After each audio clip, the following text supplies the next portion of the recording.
San Diego, uh, walk around downtown, the center town, walk around a few blocks, especially up near 12th and Imperial. Just walk around that whole area. You're constantly smelling urine. The streets are covered with urine, and it stinks. It's not just a one-time thing. It's all over the place.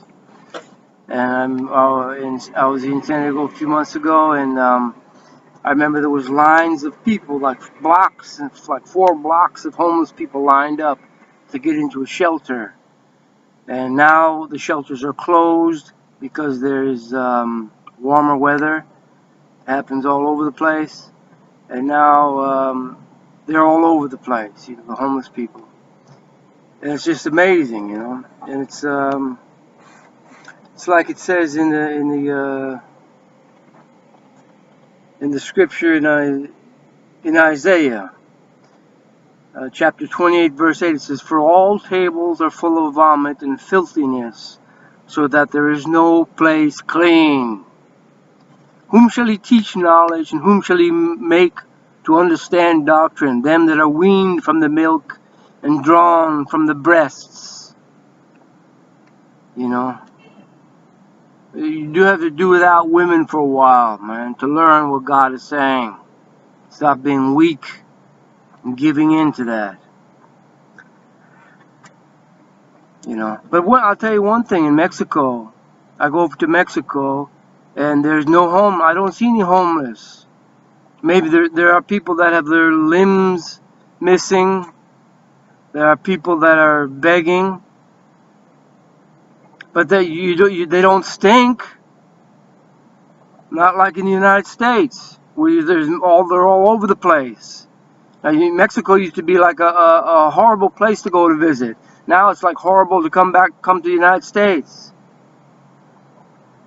And I was just thinking to myself, you just get the feeling because Mexico has pride in their country. That if there was homeless people, that would be a reflection on them. So they take care of their own people. Now, I've heard it from Mexicans too. They say, yeah, because we have tight families, we care for each other.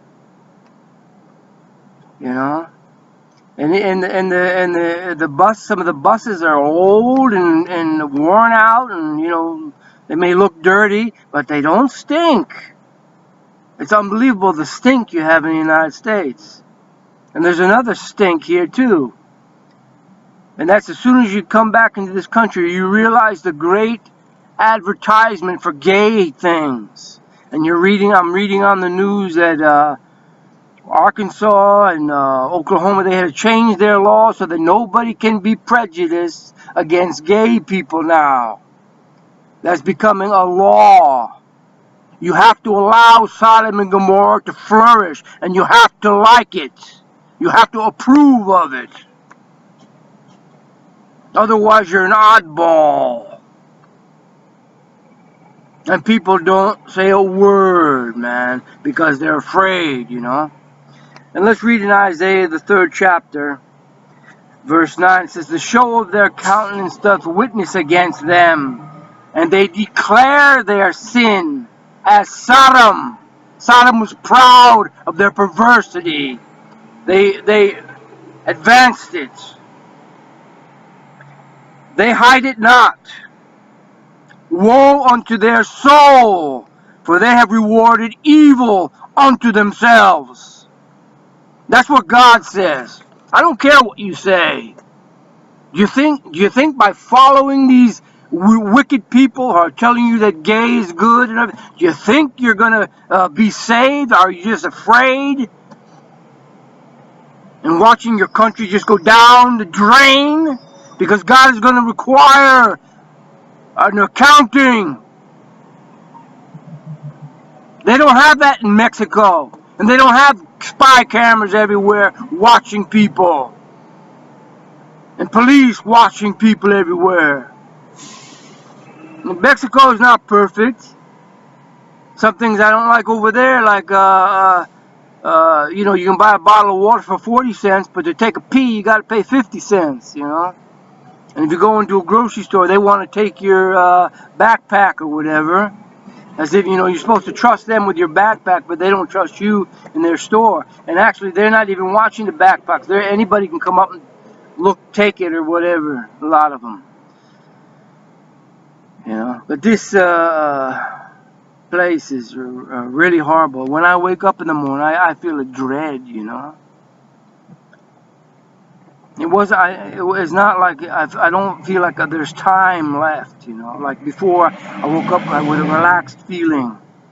But everywhere, every place I wake up now, there's a sickening dread. Something's coming. That's the feeling I have, And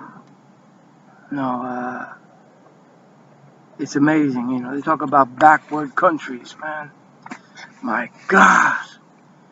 This is getting to the limit now. It's getting really, really, really serious. Where you got to approve of what they're doing to your country, of Sodom and Gomorrah. Go outside the country for a little bit. Go outside to Mexico, and then come back, and then it's going to hit you like a ton of bricks. It's like, I can't live here anymore. It's like, where can I live here? I can't live here. I can't take this place. I don't have any friends. I don't have anybody that agrees with me. I don't have a place where you can go and talk and everything will be all right like it used to be. It's like a strange thing happening. And I don't think it's going to last long, people. You got to wake up, man. I know you don't want to listen to me. I know you don't like to hear what I'm saying. Yeah. You don't like the truth because you sold yourself, man. You compromise yourself in order to get along so that you won't be persecuted. That's what it's going down the tubes, man. And you ain't going to escape it when you compromise with it. You're going to go down with it. That's all there is to it. Yeah. And I'm not afraid, man, because I put my hope in God. My salvation comes from Him. Not from these wicked bastard men. People that rule this country. They know what they're doing. They're destroying you. They know, and if you buy it, they think they're justified in doing what they do because you bought in. You're so easily fooled, man. In Mexico, they never were fooled. They never had that 60s revolution. Their families stayed together. They went to church. They continued to their belief in God. Sad.